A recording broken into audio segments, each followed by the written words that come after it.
Thanks for joining us today at VapExpo. We have an esteemed panel here with us today. Can we do the introductions? Yeah, sure.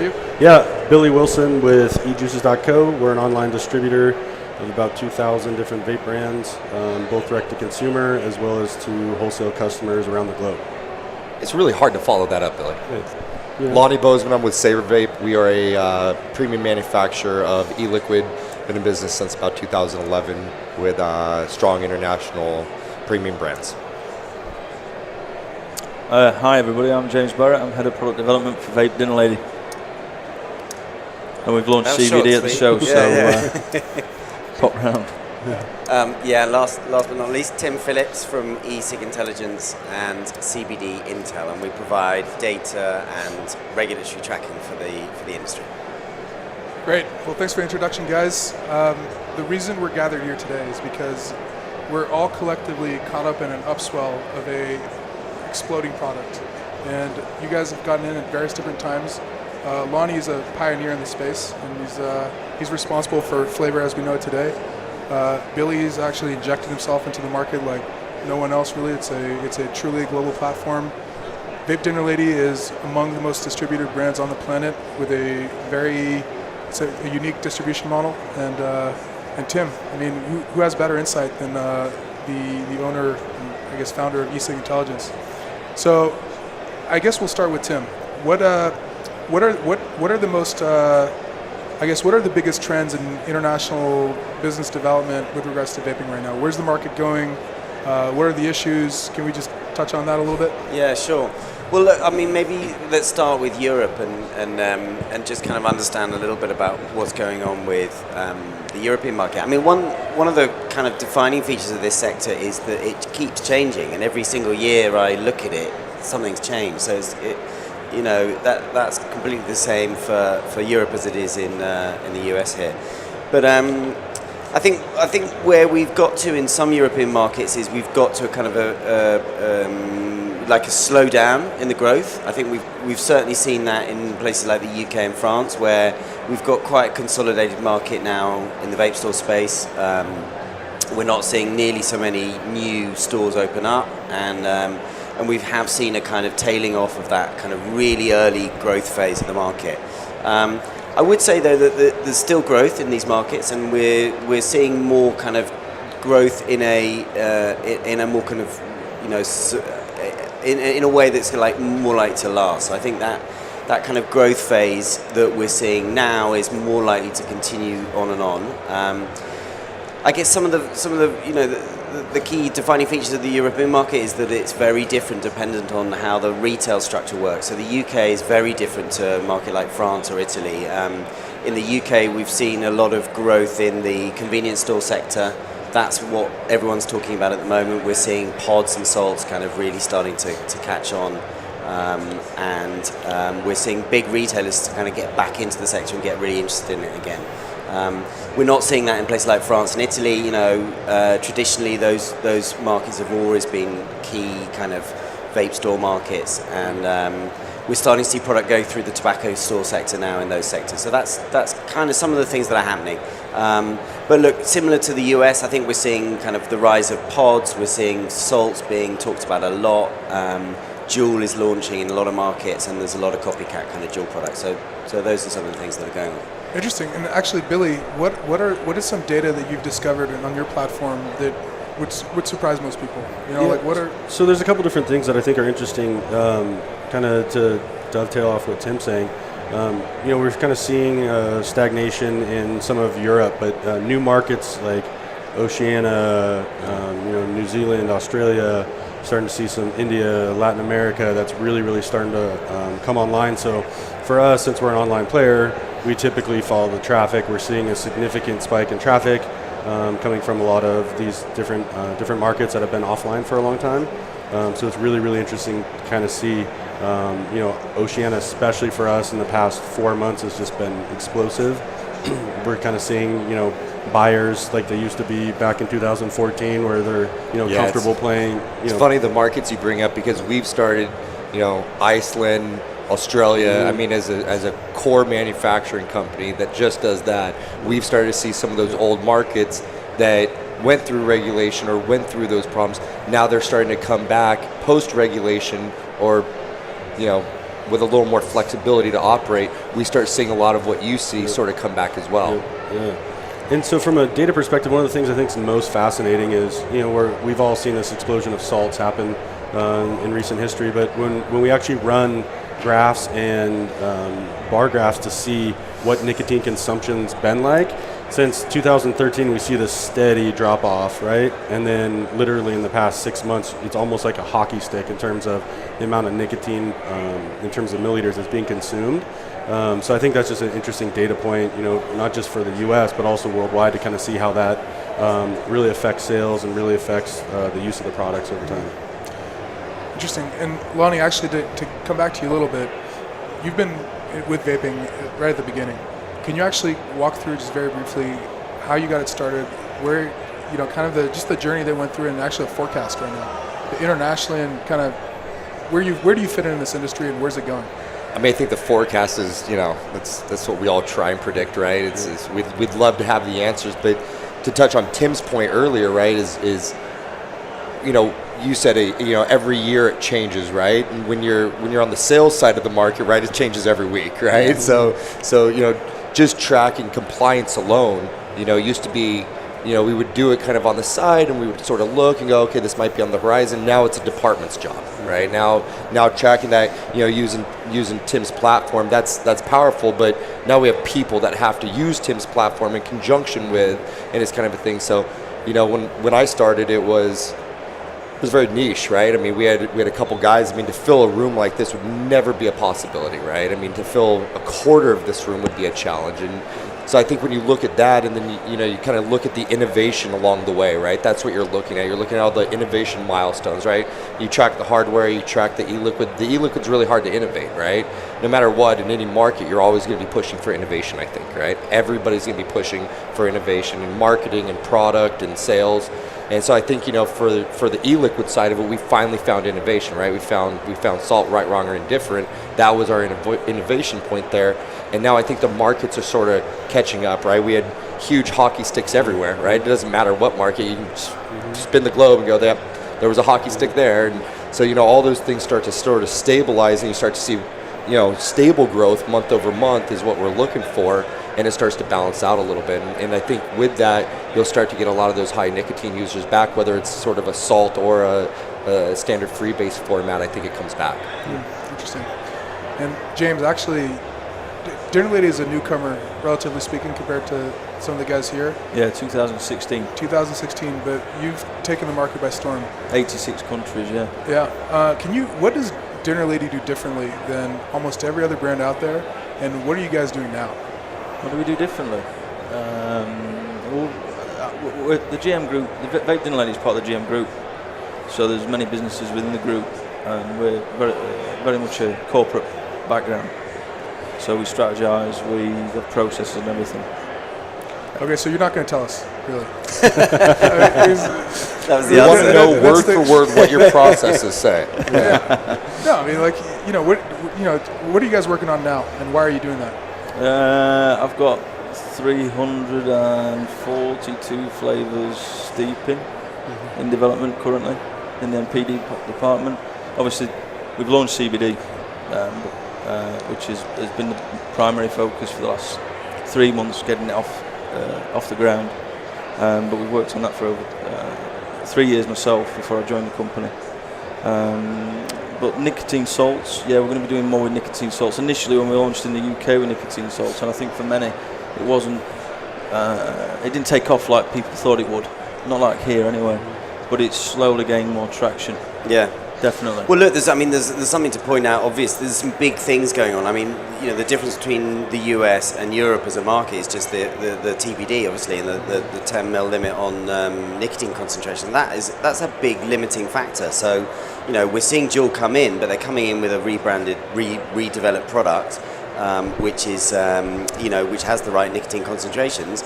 It's a very different kind of product, so it's no wonder that salts haven't been as successful. 20 mg Nic Salt doesn't really touch it. And I mean, initially when Nic Salt launched in the UK, the hardware available was poor. So people were trying the Nic Salt, they weren't getting the satisfaction because obviously the freebase gives a throat hit. Yeah. So they thought they weren't getting the nicotine. Certain acids hit harder, like benzoic, that tends to grind you a little bit. Salicylic, that's a lot smoother. And I think it's educating the customer to find the right product. I'd say it's quite interesting, though, just to follow up on the hockey stick idea. I mean, I think that there are a lot of markets in Europe that kind of grew really fast at the start, but they, it wasn't a growth that could continue, and they kind of tanked a bit, and they're coming back now. And I think we're seeing some kind of interesting growth in places like Spain, Italy again. Some of it's dovetailing with some changes in regulation, which mean that the products like Italy, for example, the tax rate's going to change, so that's likely to kind of. If you look at Greece, Greece is a shocking market. Yep. They don't know what they're doing from day to day. Yeah, I mean, they've gone strictly to an aroma format. I mean, I think that speaks highly to the fact that vaping isn't going away regardless of regulation.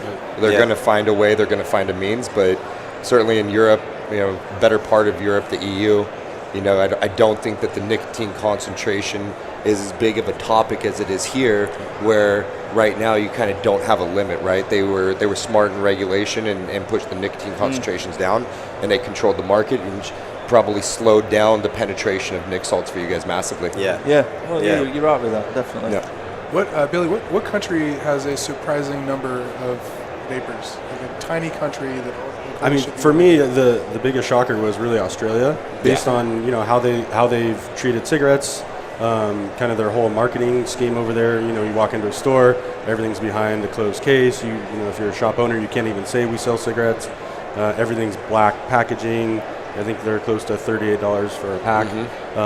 And so, given a relatively small country and the amount of bottles we're shipping there, it's actually really moving the needle, even with the scale that we're at. And it's been really, really exciting to see there's still really high smoking population in Australia, and a lot of it's actually counterfeit cigarettes. So it's really neat to see this technology really making its way over there and positively affecting the lives of a lot of people. Tim, do you know the top 5 global markets? Countries? Off the top of my head. Off the top of your head. Yeah, off the top. like that. No cheating. Well, hey, the US is still the leading market, clearly.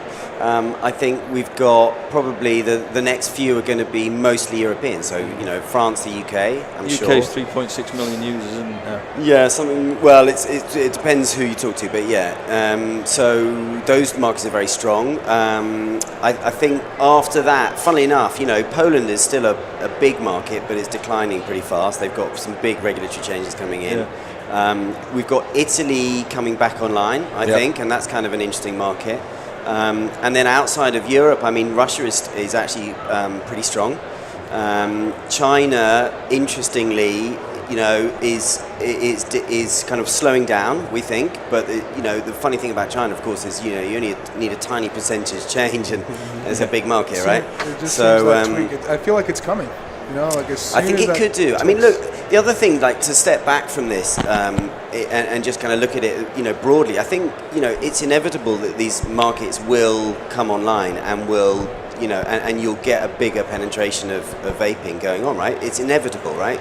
I can't help feeling that, the smokers that understand the dangers of combustibles are not going to look and try and find something alternative. But I think, you've got to look at the bigger picture as well. The tobacco companies are pushing the heated tobacco products, the heat not burn products, really strongly. They've been extremely successful in countries like Japan and Korea. I still maintain that can be a very positive thing for vaping, because I think if you've changed consumers' mindsets and they're thinking about products that are different to combustibles, then that's likely to be good for vaping, right? So, we'll see, right? And we'll see how those two interact. Have you seen the new nicotine warning on cigarette packets in the UK? Yeah. 95%. Less harmful than smoking. Exactly, yeah. So it's kind of interesting. In the same week that the FDA, there's a leak from the FDA that they're going to restrict flavours in convenience stores for vaping. The same week, the UK industry and the Advertising Standards Authority that is, controlling advertising in the UK are going to allow basically health messages on packaging. So, you can see these markets just going in completely different directions. But I think it's a very long-term game, and in terms of international markets, there's no doubt that the markets will grow, and it's an inevitability in my mind. People are not going to be smoking in 100 years' time. It's just ridiculous. Right. So something's going to move, and either they're going to completely give up combustibles and there's no nicotine, or they'll move into safer forms, and I think vaping will be a strong part of that. I mean, we've seen some good growth in Israel and Lebanon as well. Really interesting. Yeah, I think it's really interesting to see when you look at a kind of a technology adoption life cycle, right? When you kind of get to that early adopters to the mass market, I still really feel like most markets, even kind of including the U.S., really haven't jumped completely across that chasm yet. Juul here is clearly making some big inroads, but when you still look, in totality, it's still not as big as cigarette sales. And so as that adoption continues to happen, you're going to have that same cycle in all these different markets, both domestically and internationally. And we in the office, we always talk about it's kind of nice because we feel like we have a little bit of a crystal ball for kind of watching what happened here in the U.S. And a lot of that behavior in terms of actually adopting the technology is very similar pretty much everywhere around the globe. Obviously, socioeconomic issues kind of prevent some of these places, but as prices have come down and we're no longer selling, $15 15 mil, those are going to be much more accessible to people all around the globe, and I think it's a positive thing for the world at large. Yeah, that's crazy. What's going to happen with online sales? Is that going to stick around, or More crystal balls. Yeah. So I don't think online sales is really the issue. There's obviously needs to be a scapegoat. I don't think online sales has a big enough scale to really make an impact. Even if they stop that, you're not going to prevent this quote-unquote epidemic that's happening right now with youth juuling. And the guys that are doing it right are really using very, very robust age verification already. So if you go to a convenience store and show an ID, it's very easy to have a fake ID. I know Lonnie had 6 or 7 of them when he was growing up. Still have a couple. Posterity alone. And so that's a very easy thing to kind of trip the system. But when you're looking at putting in a credit card number and it's got to match address and it's got to match third-party databases, and then there's a check and a flag and all this stuff happens throughout there. We feel really, really confident that we're doing as good a job as anybody. Not to mention, most manufacturers, right? I realize your volume prevents this likely, but for our company, California, certain cities, we follow up with a phone call to the card holder and just say, hey, I want to make sure this purchase is legitimate, verify some information. And, most of the age verification systems out there, you can't trick, right? I mean, they're robust and they're good. I wasn't able to trick them, and I can trick Billy, Yeah. Well, it's interesting with you, Lonnie, because you essentially launched the industry in a couple different ways, but you've never marketed to children ever. Never. Your branding's always been very responsible. Correct. What's going to happen with this? The labeling requirements. How big of an issue are the marketing to children and so on? And well, I think what you do, right, is you give them their next scapegoat, kind of to Billy's point, right? It's not that Candy King is wrong, right? From a constitutional perspective, at the highest level, right? It's completely appropriate, right? From a we are in a fight perspective, you're giving the FDA ammunition. Things like unfortunately, things like candy on the label, things like ice cream, things like that, and you just don't have to do it, right? I mean, I think that, just speaking for myself, Savor Vape has sort of proven that the volume can be there, right? The margins can be there, and you can still have, robust, beautiful, innovative packaging, right? And it sways, right? I mean, one day you need a box, one day you don't need a box. What you never need is gummy worms on the label, right? You're not getting more customers doing this, right? You're not getting more online sales, right? I think Humble's a great example, right? Humble has some of the cleanest branding in the industry, and these guys by far take the online game in terms of manufacturing. I don't know if there's anybody as a manufacturer selling more bottles to them. They've got beautiful branding. So I don't think the issue is why it needs to be like what I have. I think the issue is why it doesn't need to be like what they have, right? And when you're in one of these long drawn out wars, whether it's Europe or here or wherever it may be, I mean, the TPD war is probably far from over, I would assume, right? I mean, there's probably God only knows how many changes beyond what it is today. And then you get into the U.S. and it's like, listen, this is a ticking time bomb, right? Do you really want to line up your gas cans next to the ticking time bomb? So it gets tricky. James, when Dinner Lady looks at a market, say for example they want to get into, let's say they want to go into India, for example, what are the strategy points coming in? Because what's really interesting with Dinner Lady is that once they decide to enter a marketplace, you guys do an incredible job. Thank you. So what do you guys do? Again, trying to corner you into a question here and an answer. Yeah. Well, I'll give you a question as an answer. We need you to speak very clearly on this topic, okay? Yeah. Well, we're all about nostalgia, aren't we? I don't know. Are you? Dinner Lady. Yeah. So it's all about bringing memories back Yeah. and making everyone smile. So our most recent launch is Tuck Shop in the UK.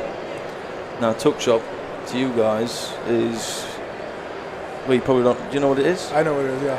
It's like a little secret candy shop. Yeah. So at school or in college, you'd have a small stall at lunchtime or in your break time, and you go and buy your mixed sweets. Yeah. So that's where Tuck Shop came from, based on nostalgia. We've obviously had to change that for the US, remove all the gums and the pictures from the label. So I got to just hammer back into this. You're going to make a fantastic politician one day because you completely went around the answer. I'm talking a touchdown. How do you get into India? What's the strategy? How do you do that? Research. Okay, another Terrible guy to invite on a panel, just saying. Yeah. All right, Lonnie, how do you do it, man? Let's say when you try to seize a market, how do you go about it?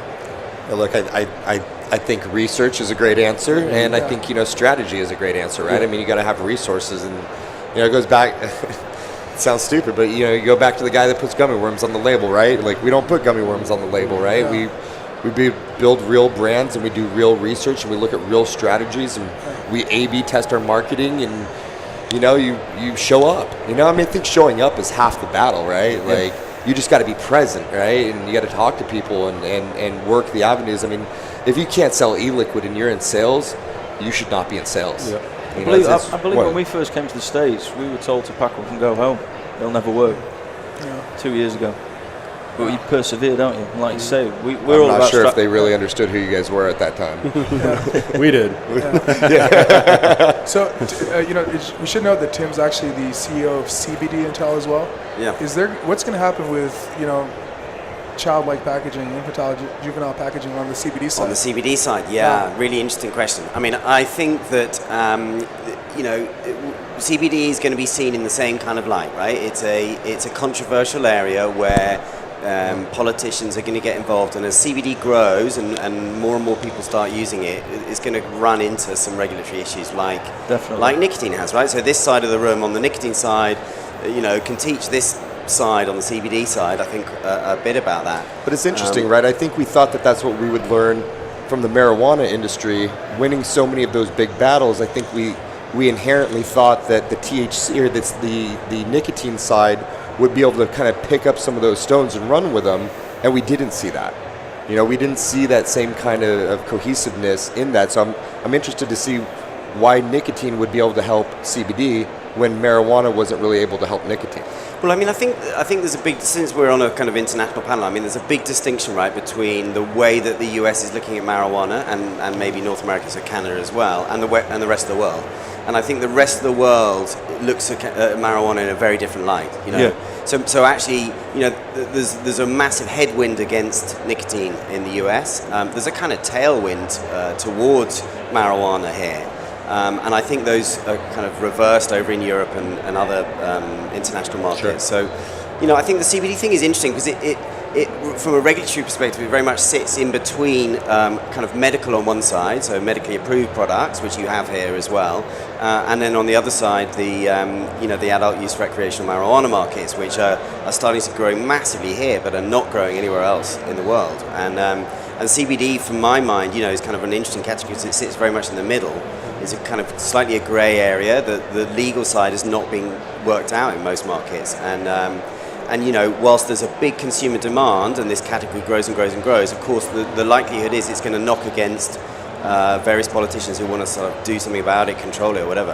And I think some of the learnings from the nicotine space is just that, if you do have sensible regulation and you have something that is ordered, you can get potentially a better outcome from the market than if you don't, So I think a good example of that is the TBD in Europe. At the time, people were really anti the TBD. Everyone was up in arms about the TBD coming in and restricting the ability to sell product.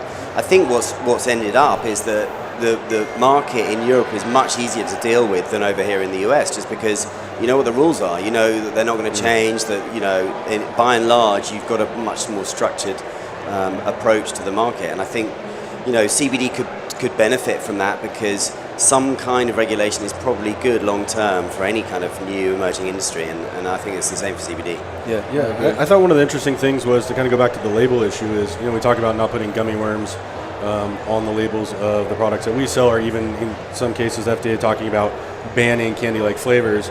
But when you look at both cannabis and CBD, they're actually putting that product in real gummy bears and gummy worms. Right. And so it's going to be really interesting to see, because I believe there's a massive convergence of kind of these three spaces that are coming, as kind of evidenced by the show, having both of them butted up against each other.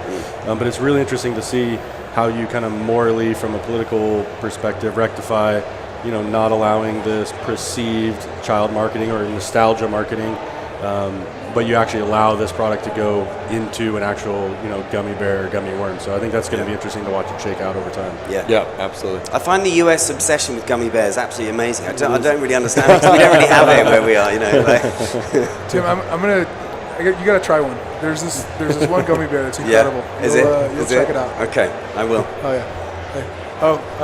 We got to wrap up. Cool. So, Mike, any closing thoughts? I think James. What's the secret? We just want to know the secret. What's your secret sauce, James? Come on. Smile. Smile. Thank you so much, guys. I took You've all notes been on amazing. that. Yeah. No, I can tell. Thank you so much, guys. Really appreciate it. And signing off. Cool. Thanks for having us. Thank you. Thank you.